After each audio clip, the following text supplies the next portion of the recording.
Hey there, subscribe to my channel, and also press this bell icon so you never miss any new updates, cause whenever we upload new video you will get a notification on your phone. 1. You will hear two students talking about university clubs and societies. First, in the exam, you will have 20 seconds to look at questions 1 to 7.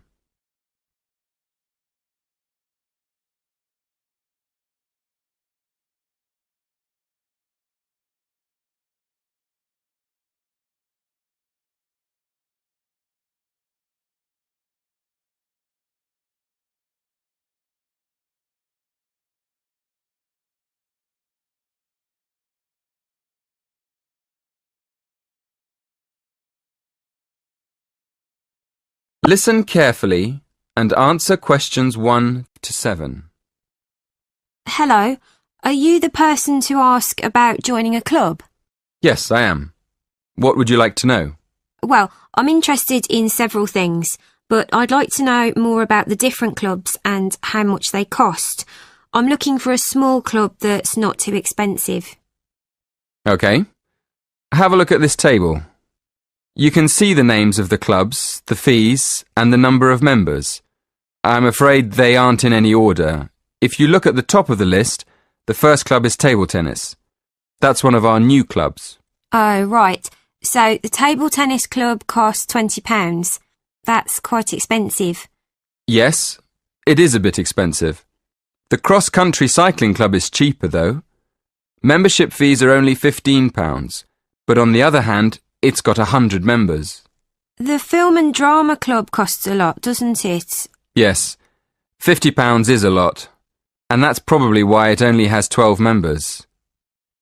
Is there any other club you think looks interesting?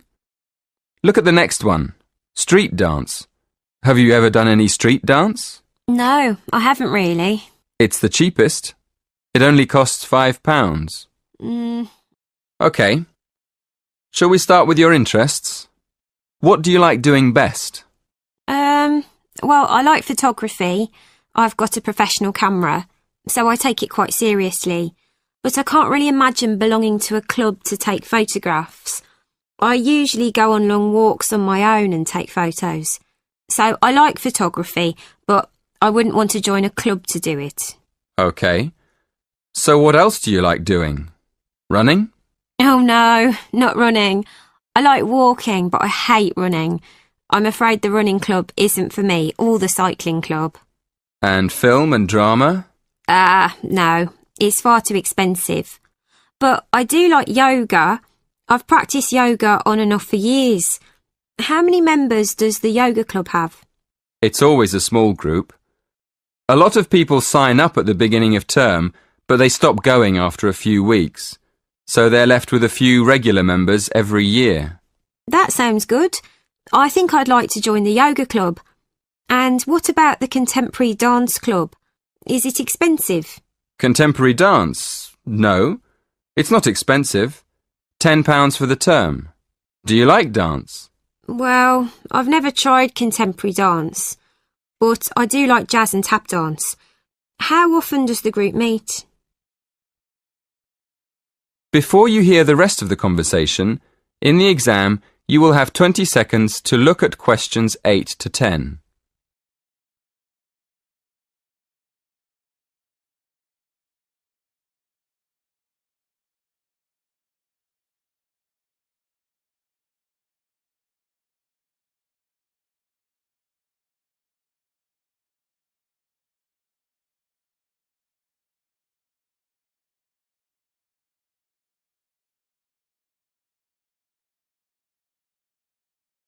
Listen and answer questions 8 to 10. So, can I have your full name, please? Victoria Mandeville. Mandavil? No. Mandeville. L-E. Thank you. And how old are you? 19. And your address?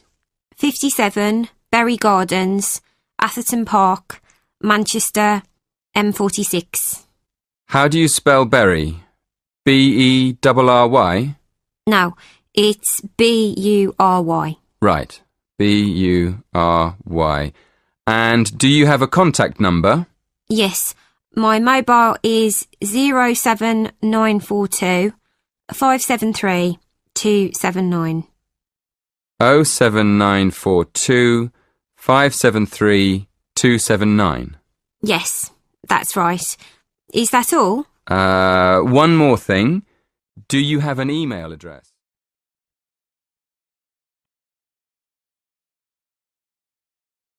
That is the end of part 1. You now have half a minute to check your answers.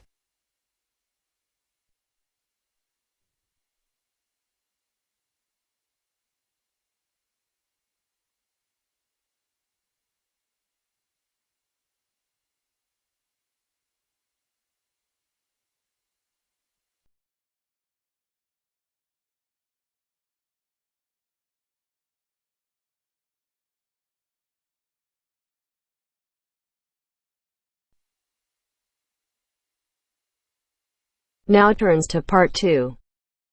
Part 2. You will hear a tour guide welcoming a group of visitors to the British Library and telling them about the library and what they will see there. First, you have some time to look at questions 11 to 15.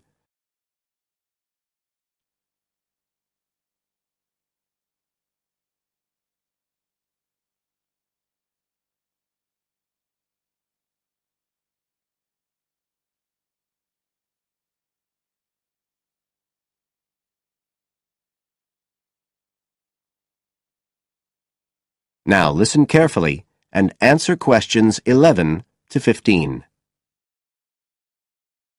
Good afternoon, ladies and gentlemen, and welcome to your very own tour of the British Library on this lovely afternoon.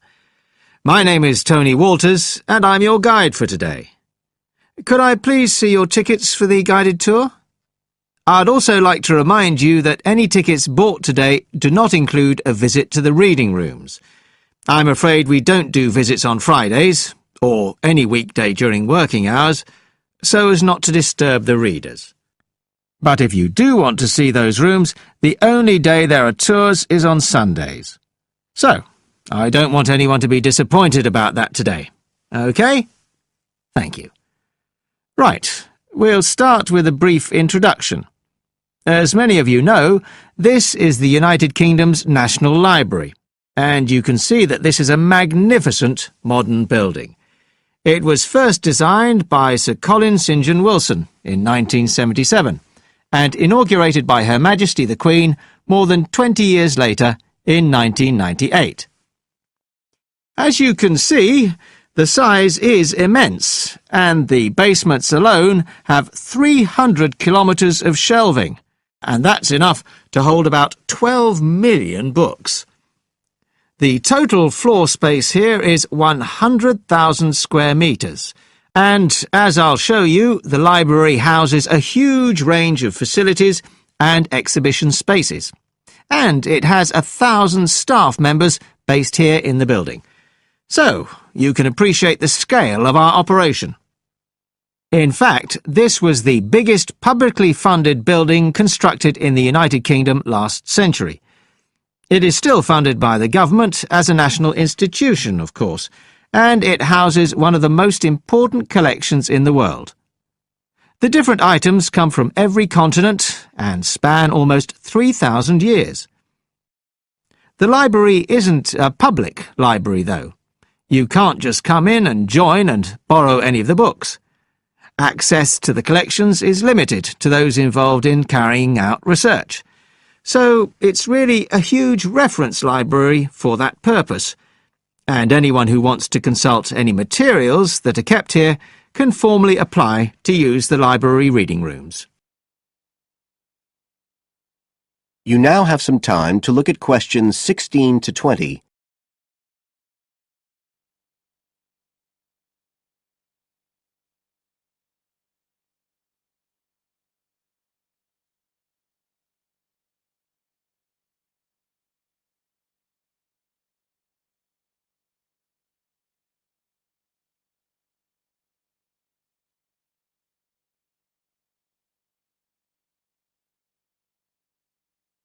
Now listen and answer questions 16 to 20. Right. Well, here we are, standing at the meeting point on the lower ground floor, just to the right of the main entrance. I've given you all a plan of the building so that we can orientate ourselves and get an idea of where we'll be going. Now, outside the main entrance, you'll see the wide piazza with the stunning sculpture of Newton. The sculptor was Paolozzi, but it's based on the famous image by William Blake, and it's definitely worth a closer look. On the other side of the piazza from the statue is the conference centre, which is used for all kinds of international conventions. We'll take a quick look inside at the end of our tour. Looking ahead of us now, you'll see that we're standing opposite the staircase down to the basement, where you'll find the cloakroom, and to the left of that, we have the information desk, where you can find out about any current exhibitions, the times of the tours, and anything you need to know, if you don't have a tour guide. As you can see, on this lower ground floor, we also have a bookshop. That's the area over to the left of the main entrance. You'll be free to browse there when we get back to the ground floor. Now, opposite the main entrance on this floor, we have the open stairs leading up to the upper ground floor. And at the top of them, in the middle of the upper ground floor, you can see a kind of glass-sided tower that rises all the way up through the ceiling and up to the first floor. This is called the King's Library. It's really the heart of the building. It was built to house the collection that was presented to the nation in 1823 by the King. You can see it from every floor above ground. When we go up there, you'll find the library's treasures gallery on the left. Can you find it on your plan? That's the exciting one. So we'll be visiting that first, but we'll also take a look at the stamp display situated behind it on the way to the cafe. A lot of people miss that. The cafeteria runs along the back of the floor, and in the right-hand corner you'll find the lifts and toilets. Always good to locate them. The other main area on that floor is the public access catalogue section, and I'll show you how that operates when we get up there.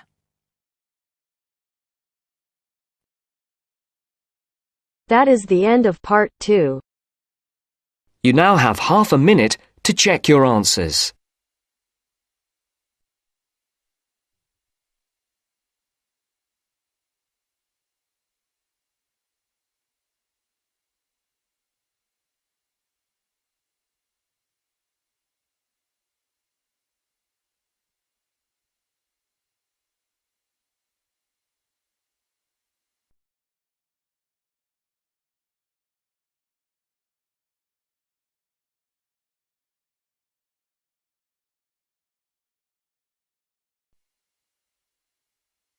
Now turns to part 3.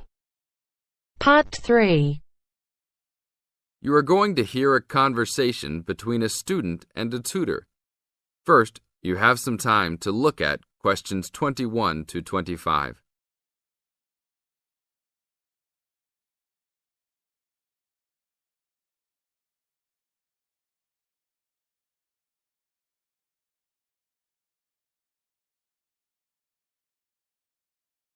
Now listen to the tape and answer questions 21 to 25. Hi, Brad. I was wondering if you have time to answer some of my questions about my upcoming test. Sure, no problem, Jeff. What is it that you're having problems on? Well, it's for my English final. We have to prepare a 5-minute speech to present in front of the whole class, including the professor. So I'm a little bit worried. Is there any specific topic, or can you do it on whatever you want? It has to have something to do with the origins of English literature. I'm thinking of doing it on Shakespeare, but I bet many other students will have the same idea. That's fine. Don't worry if others are doing the same thing. As long as you do a good job, that's all that counts. A good professor will grade all students fairly. You really think so? I suppose Shakespeare is the most famous author, so it should be fine. Besides, Shakespeare has so many works. You only have to choose a couple of them and talk about those. I guess you're right. Do you have any advice about how to prepare a speech? First, you need to select your topic. Have you done this yet? Yes, I have lots of information on Shakespeare. Good. Next, you should do a research on a specific topic. Do you have a deadline for which to turn in your speech topic? The deadline is next Tuesday. So you should have a detailed outline of what you will say by then.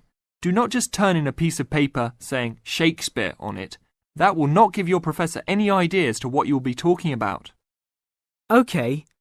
So you think I should write out an outline of my speech? Of course! Writing your speech out in outline form is essential. No one could give a speech from scratch. Even the president must refer to his outline when giving a speech. An outline will give you a good structure to base your speech on. Now look at questions 26 to 30.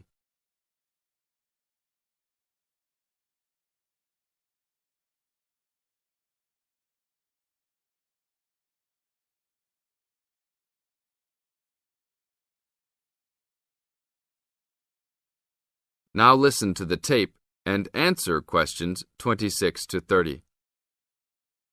That's true. I was thinking that I would do an outline last, after I figured everything out. But I think your idea is better. What should I do after I have an outline prepared? You should then write the speech out, word for word, what you're going to say. This is so you'll have a firm idea of what you will say. It doesn't mean that the speech you will give will be exactly the same, but at least you have a fairly good idea what the final product will be. At this point, I can read it over for you if you want. Really? That would be great. I would appreciate that so much. No problem. Once you write it out, the next step is to practice giving the speech. At first, you can do it in front of the mirror, so you can see your expressions in your presentation. After that, you should practice giving your speech to some friends. I can listen to it for you too. That's a great idea.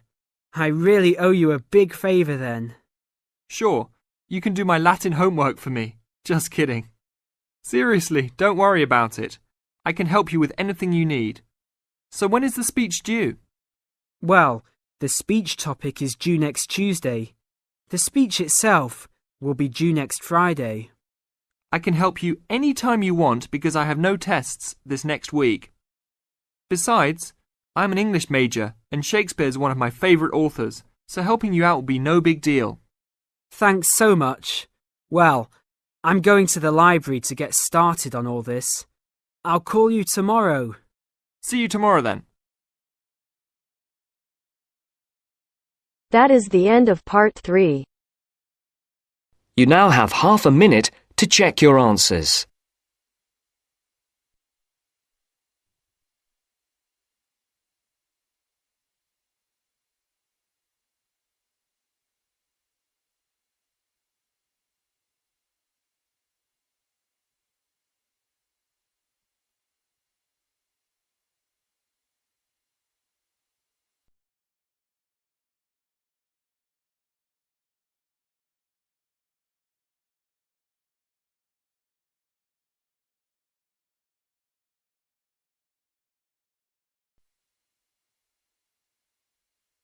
Now turns to part 4.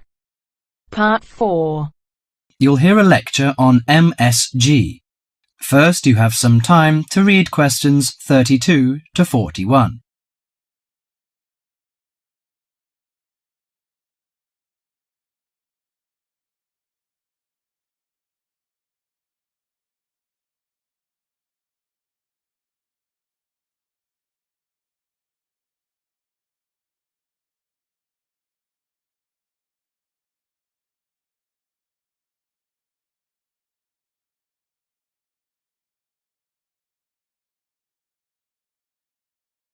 Now listen to the conversation and answer questions 32 to 41. You've probably noticed that MSG appears regularly among the ingredients of your favourite foods. But what is it? How long has it been used? How is it used? MSG, or monosodium glutamate, is a chemical commonly used to add flavour to salty or sour tasting foods. The average person knows almost nothing about it, but today MSG is found in everything from potato chips to soup. Its principal component is an amino acid called glutamic acid or glutamate. It was identified by Professor Kikunae Ikeda in 1908, but Eastern cooks have been using glutamate-rich seaweed as flavouring for more than 1,200 years. Glutamate is found in two forms: bound glutamate, which is linked to other amino acids forming a protein molecule, and free glutamate, that has no link to protein. Only free glutamate is effective in enhancing the flavour of food. Foods often used for their flavouring qualities, such as tomatoes and mushrooms, have high levels of naturally occurring free glutamate. MSG is usually produced through fermentation of corn, sugar beets, or sugar cane. The finished product is a pure white crystal, which dissolves easily and blends well in many foods. Monosodium glutamate enhances the basic flavour of many foods. New studies also show that MSG elicits a unique taste that is known as umami in Japan and often described by Americans as a savoury, broth-like or meaty taste. Umami may be the fifth basic taste, beyond salty, sweet, sour and bitter. As an integral part of cuisines around the world, this savoury taste is common to the bouillons of Europe, the oyster sauce of China, the soy and fish sauces of Southeast Asia, the pizza of Italy, and the chowders and stews of America. MSG helps bring out the best natural flavours in a variety of foods such as meat, poultry, seafood, and vegetables. While MSG harmonises well with salty and sour tastes, it contributes little or nothing to sweet or bitter foods. Results of taste panel studies indicate that a level of 0.1 to 0.8% MSG by weight in food provides optimum enhancement of the food's natural flavour. This is within the range of glutamate that naturally occurs in foods. Approximately 1/2 teaspoon of MSG is an effective amount to enhance the flavour of a pound of meat or 4 to 6 servings of vegetables or soup. MSG is a self-limiting substance. Once the proper amount is used, adding more contributes little to food flavour. Overuse of MSG, as with many other seasonings and spices, may cause some foods to have an undesirable taste. There is simply no substitute for wholesome quality food and good cooking techniques. MSG makes good quality food taste better, but will not improve the flavour of poor quality food. Disturbingly, scientists have known since the 1960s that MSG kills brain cells in young animals. Further research suggested that MSG may also be responsible for ailments ranging from skin rashes to irregular heartbeat and depression. Reports vary on just what percentage of the population is sensitive to MSG. One researcher put the figure as high as 30%. But food industry-sponsored studies have suggested it as low as 1 to 2%. Baby food manufacturers agreed to take MSG out of their products in the 1970s, but it is still widely used in other foods. This is because MSG is an economical way of stimulating great taste. If you're making a chicken stew but can't afford a whole chicken, why not use a little chicken and a lot of MSG? Consumer groups in the USA campaign regularly against its use, but for many of us, MSG will continue to be a part of everyday life. Food, it seems, will always be a matter of personal taste. That is the end of part 4. You now have half a minute to check your answers.